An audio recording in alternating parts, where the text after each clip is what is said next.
They thought Earth was primitive until humanity's forgotten power awoke. Prologue, the Galactic Census. The Observer-class vessel Eclipse Truth hung in high orbit over Earth, its quantum stealth systems rendering it invisible to the planet's primitive sensors. High Assessor Vraxis of the Galactic Federation's Expansionary Directorate exhaled through his nasal slits in boredom as he reviewed the latest planetary evaluation. Species, Homo sapiens sapiens, droned Assessor Krell, his chitinous fingers tapping at the holographic display. Technological classification, Tier 3 Pre-FTL, Pre-Singularity, Limited Atomic Manipulation. Societal cohesion, fragmented. Threat potential, negligible. Recommendation, standard quarantine protocol until cultural unification achieved. Vraxis ran a claw along the projection showing Earth's warring nation-states. Another divided backwater. How predictable. His third eye pulsed with disdain. They haven't even cured their own mortality. Pathetic. Then the anomaly alerts began flashing.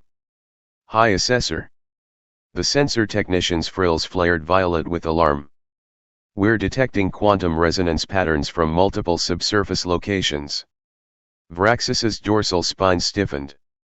The readings matched something he'd only seen in the Federation's most restricted archives, Old One's technology. Impossible, he hissed. The progenitors vanished 60 million cycles before these mammals evolved opposable thumbs. Deep beneath the sands of Giza, the Pacific Mariana Trench, and the Antarctic ice shelf, something answered with a pulse of golden light. The Eclipse Truth SAI screamed a warning in dead machine languages as Earth's magnetic field suddenly twisted. And three colossal obelisks erupted from the planet's crust, forming a perfect equilateral triangle across continents. Chapter 1, The Awakening. Harvard Archaeology Department, 36 hours earlier. Dr. Evelyn Carter nearly dropped her coffee when the satellite images came in. The Iraqi desert excavation site showed structures that defied known geometry, walls intersecting at impossible angles, hieroglyphs that changed when you blinked.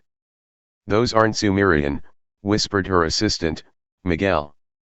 They're not even human. Evelyn's hands trembled as she traced the symbols. They burned like dry ice against her skin.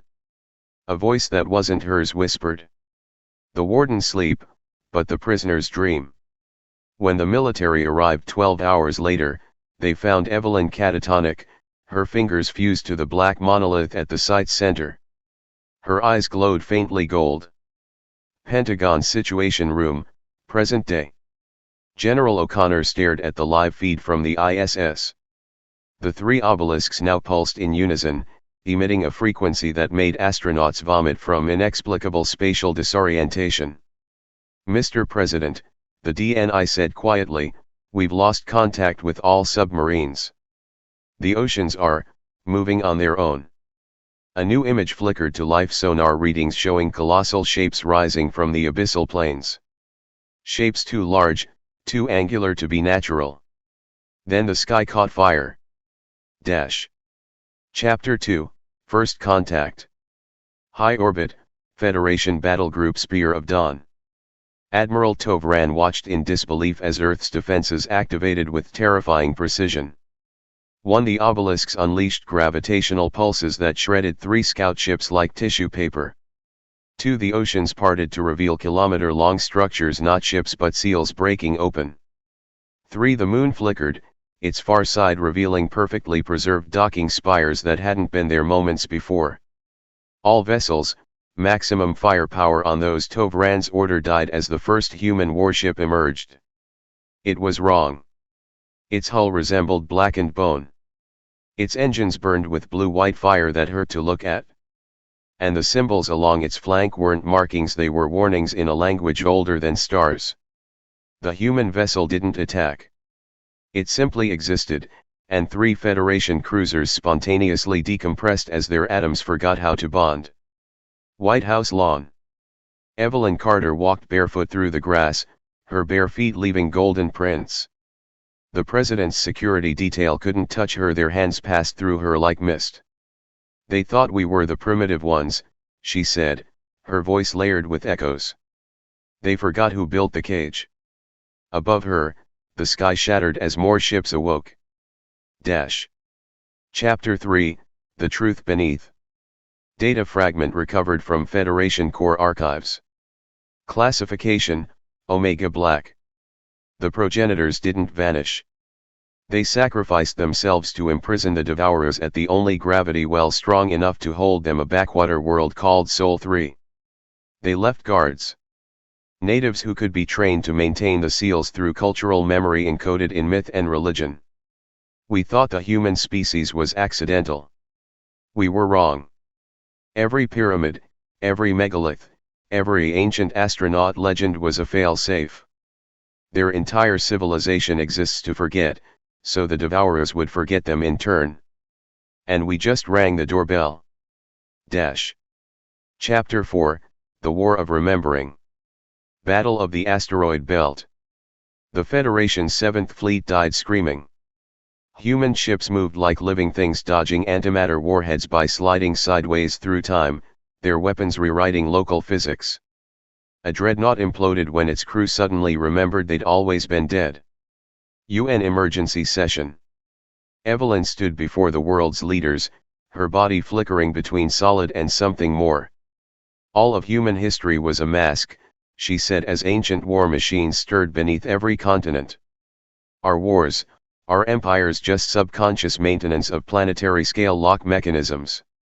A Russian general laughed hysterically. You're saying we're, what? Cosmic prison guards? No. Evelyn's eyes became supernovae.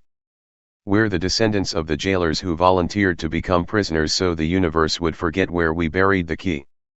Above Earth, the last seal broke. And something stirred in the dark between galaxies.